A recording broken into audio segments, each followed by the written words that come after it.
Hi there. The Chigorin Gambit line is considered to be the main line in the complicated knight g5 variation of the two knights defense. This is called the Chigorin Gambit trap.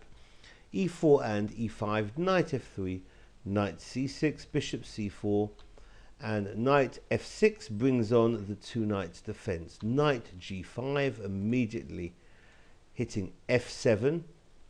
And almost invariably black will choose the defense d5. E takes on d5.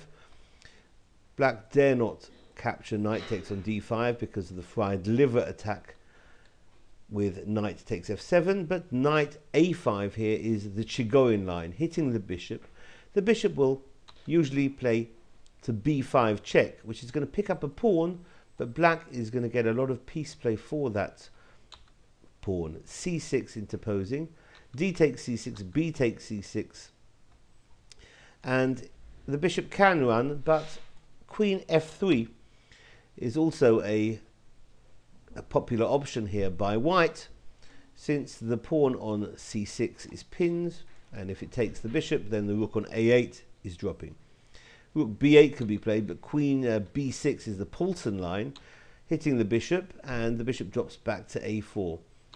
Black now can play bishop g4 with time on the queen, and we've seen variations where the queen plays to e3, offering a trade while hitting e5, the pawn. Here we're looking at queen g3, with similar consequences, hitting the pawn on e5.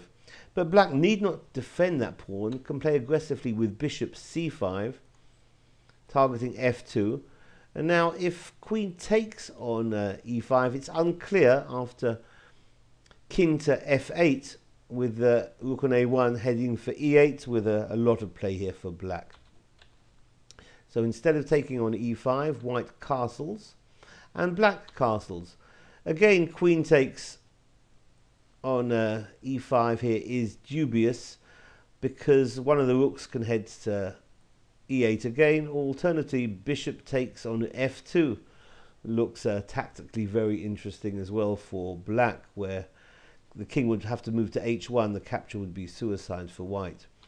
So instead of queen takes on e5 here, the bishop re-enters into the game, bishop b3, and black can trade minor pieces on b3 immediately, or first play h6 hitting the knight. After knight f3, now knight takes b3, a takes b3, and gaining time, pushing e4, hitting the knight. The knight runs to e5, and the bishop on g4 is being hit, so that's going to run to e2, moving to e2, hitting the rook and rook e1. Interesting position here where black's trying to get at that f2 square, so can try and remove the guard by playing knight h5, but it allows an interesting shot by white here, a counter threat by playing knight to d7, hitting the queen on b6. Black could exchange queens or could drop the queen back to d8, and now the white queen has to run queen e5. Queen takes on d7, and we've reached a critical position of this trap where both bishops are hanging, the bishop on c5 as well as the bishop on e2. One capture is good for white, the other capture is simply winning for black. Queen takes on c5 seems to be the best shot for white, because after queen g4, defending the bishop on e2, with all sorts of possible threats of bishop f3 with mate, white can simply play h3, and when the queen drops back to g6, then king h2 gives white the slight upper hand.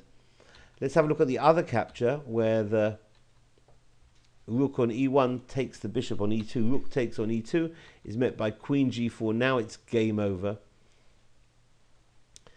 The queen is hitting the rook on now on e2, and if rook takes on e4, then a nice little move here, knight f4, threatening mate on g2.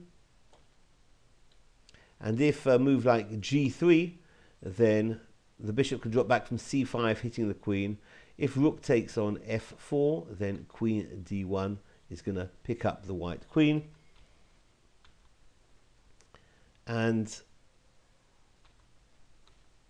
after g3, let's have a look at another variation, bishop d6. If f3 would be played here, then black's going to be winning after queen going into the hole on h3, with a mate threat still on g2, and the queen is threatened on e5, so black here is winning.